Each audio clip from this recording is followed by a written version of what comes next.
Friends, स्वागत है आप सबका नॉलेज वर्ड चैनल में। हूं आपके साथ सुमित सिसोदिया। आई होप आप सब बहुत अच्छे होंगे।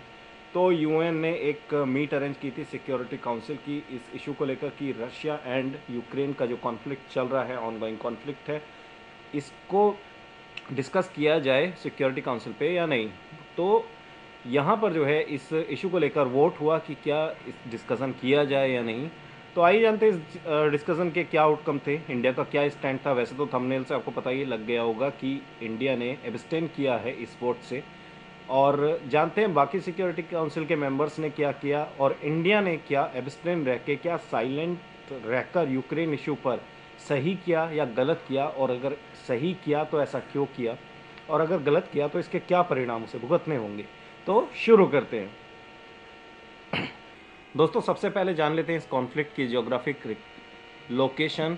यहाँ पे है यूक्रेन, ये ब्लैक सी, और ये है क्रीमिया, और ये रशिया। इन चार चीज़ों को जानना बहुत इंपॉर्टेंट है इस कॉन्फ्लिक्ट को समझने के लिए। तो रशिया ने क्रीमिया को एनेक्स कर लिया है 2014 में।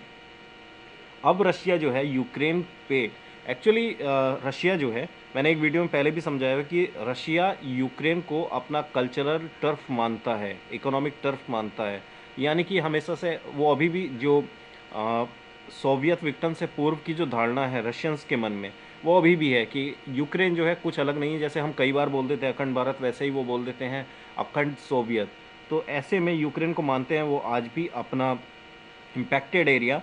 लेकिन यूक्रेन की पॉलिटिक्स में बहुत ज़्यादा अंतर आया है पिछले 8 सालों में। अब यूक्रेन जो है खुद को वेस्ट के ज़्यादा नज़दीक मानता है, वेस्ट के अलाई मानता है रादर देन रशिया।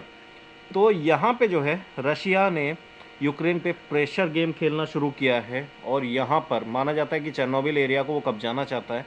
तो यहाँ पर इस वाले एरिया में रशिया ने अपने लगभग 1.25 लाख ट्रूप्स जो हैं डिप्लॉय कर दिए हैं कि वो कभी भी रेडी टू कॉम्बैट सिचुएशन में, कि वो बस एक इशारा मॉस्को से आता है और वो हमला कर दे यूक्रेन पे, और यूक्रेन की रक्षा पंक्तियों को तोड़ते हुए कीव तक पहुँचें। लेकिन यहाँ पे जो है ये जो पूरा का पूरा वेस्टर्न यूरोप है, ये आके खड़ा हुआ है रशिया के सपोर्ट, यूक्रेन के सपोर्ट में, माफ़ कीजिएगा, क्योंकि ये है पार्ट नाटो का और इसको बैकिंग है यूएस की। ये धड़ा भी काफ़ी मजबूत है। ये इस बात को इंश्योर कर रहा है कि रशिया जो है कोई क्रीमिया जैसी कंडीशन ना क्रिएट कर पाए यूक्रेन में दोबारा। आइए अब समझते हैं कि इसमें यूएन काउंसिल का क्या रोल है, और ये मीट जो हुई थी वो किस चीज़ को लेकर। तो दोस्तों, सबसे पहले समझ लेते हैं कि ये वोट हुआ क्यों। एक्चुअली यूक्रेन जो है इस पूरे के पूरे रशिया यूक्रेन कॉन्फ्लिक्ट को, या रशियन एग्रेशन को, वो लेके गया था यूएन पे। और यूएन में डिस्कशन चाहता था इस बात को लेके कि इस कॉन्फ्लिक्ट पर डिस्कशन चाहता था। लेकिन इस डिस्कशन को एक्सेप्ट करने के लिए, डिस्कशन का जो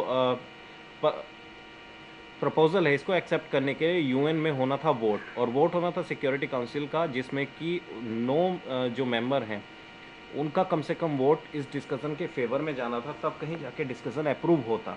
तो आइए जानते हैं इसमें हुआ क्या। तो दोस्तों, दो जो सबसे पहले जान लेते हैं कि किस किस ने इस जो डिस्कशन का प्रपोजल है इसके अगेंस्ट में वोट किया। जी हाँ, ऑब्वियसली चाइना जो है वो रशिया को सपोर्ट करने वाला था, और चाइना ने जो है, चाइना और रशिया बस दो ही ऐसे मेंबर थे जिन्होंने इस वोटिंग में प्रपोजल के अगेंस्ट वोट किया। जबकि जो 10 मेंबर्स थे, UK, US, France, UAE, Ghana, Albania, Norway, Brazil, Mexico and Ireland, इन सब ने जो है फेवर में वोट किया है यूक्रेन इशू के डिस्कशन को लेकर। और जबकि 3 जो मेंबर्स थे, इंडिया, गैबन और केनिया, इन्होंने एब्सटेन किया है इस वोट से। और रशिया की जो इंटेंशन थी वो फेलियर हुई यहाँ पर।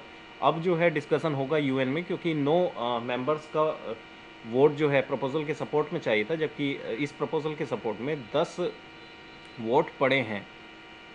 दोस्तों, एक्चुअली इंडिया का एब्सटेन करना कई हद तक एक्ट ऑफ बैलेंस मेकिंग के तौर पे देखा जा रहा है, क्योंकि इंडिया के इस समय पे अच्छे ट्रेडिंग रिलेशंस हैं, और अच्छे रिलेशंस हैं यूएस एंड रशिया दोनों से।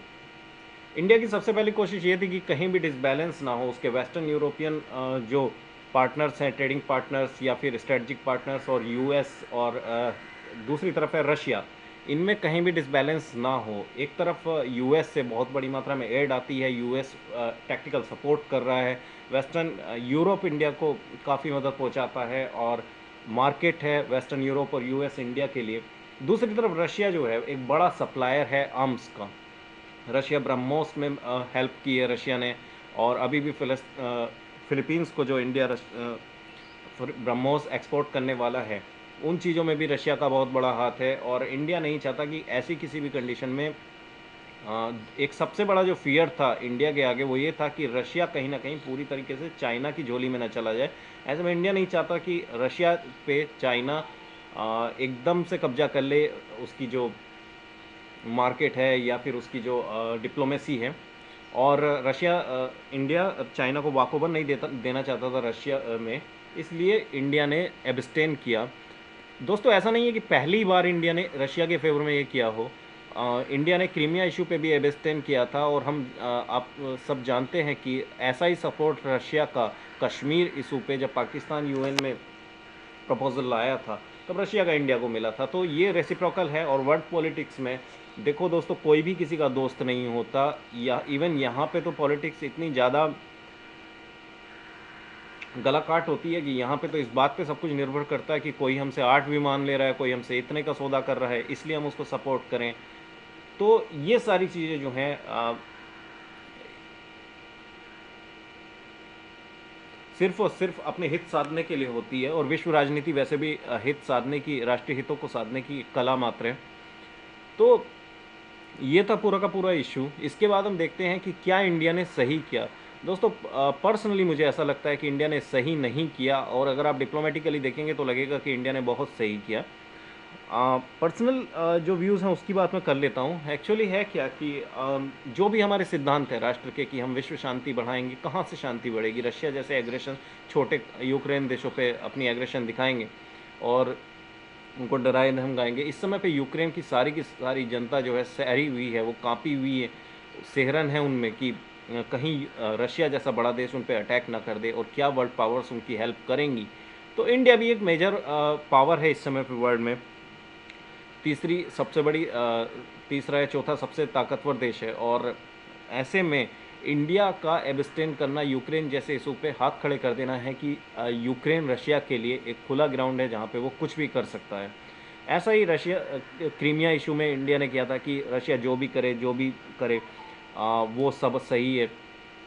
तो ये जो है इंडिया की जो एक कहें कि इंडिया की जो वैल्यूज़ हैं उनके हिसाब से वो सही नहीं बैठता। बट डिप्लोमेटिकली अगर देखेंगे, अगर इंडिया बैलेंस करना चाह रहा है, इंडिया रशिया से भी अच्छे ताल्लुकात रखना चाह रहा है, यूक्रेन भी इम्पोर्टेंट है इंडिया के लिए बट इतना नहीं है।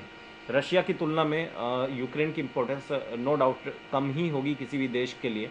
तो ऐसे में इंडिया की वो एक्ट ठीक ठाक ही लगती है कि एब्सटेन कर जाओ, किसी का सपोर्ट मत करो, किसी का विरोध मत करो। और रशिया ने भी इसको खुले दिल से स्वीकार किया है।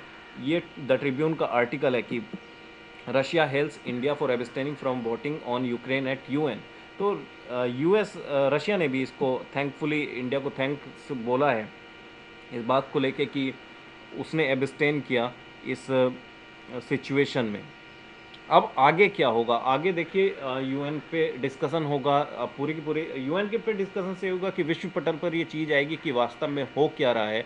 और यूएन के सामने जो है इस एक जो कहते हैं कि प्रैक्टिकली चीज़ें खुलकर सामने आएंगी, और इसका हल निकालने की कोशिश यूएन लेवल पे होगी। दूसरी बात, इंडिया के लिए ये चीज़ें थोड़ी सी दोनों पालों में रहना कभी आगे खतरनाक हो सकता है, क्योंकि ऐसी जब आप इस तरह की सिचुएशन में होते हैं कि दोनों ही साइड्स को खुश करना चाहते हैं, तो कभी आपके सामने अगर कोई इशू आता है, जैसे मान लीजिए कश्मीर का इशू आया और इसके जो एलाइज हैं वो सिर्फ एब्सटेन करते जाएं इसके सपोर्ट में, तो कभी भी इंडिया का कोई प्रपोजल सक्सेसफुल होगा ही नहीं। और जबकि जो लोग जो हैं दोनों साइड्स, दोनों में से किसी एक साइड को चूज़ किए हुए, वो ऐसे में इंडिया के अगेंस्ट प्रपोजल पे वोट कर सकते हैं। अगर कश्मीर इशू पे कोई प्रपोजल आया, या फिर मान लीजिए कोई भी इंडियन सब कॉन्टिनेंट की कोई प्रॉब्लम है उस पर कोई प्रपोजल आया, तो ऐसे में इंडिया के लिए प्रॉब्लम्स खड़ी हो सकती हैं। तो इन सब चीज़ों को देखते हुए खैर डिप्लोमेटिक इशू है, इंडिया ने जो किया उसका सपोर्ट करना ही सही है, और वैसे भी हम लोगों को इसे जो है एक स्टडी मटेरियल के तौर पर ही लेना है, और एग्ज़ाम पर्पज़ से ही हमें इसे देखना है। तो ठीक ठाक मूव है, एंड आई होप आउटकम भी अच्छे ही होंगे। तो दोस्तों ये थी पूरी की पूरी वीडियो, और यूएन पे जो इंडिया ने एब्सटेन किया है उसका एनालाइज। आई होप आपको अच्छा लगा होगा, एंड वीडियो अच्छी लगी हो तो इसे लाइक एंड शेयर कीजिए और चैनल को सब्सक्राइब कीजिए। और दोस्तों खुश रहिए, पढ़ते रहिए।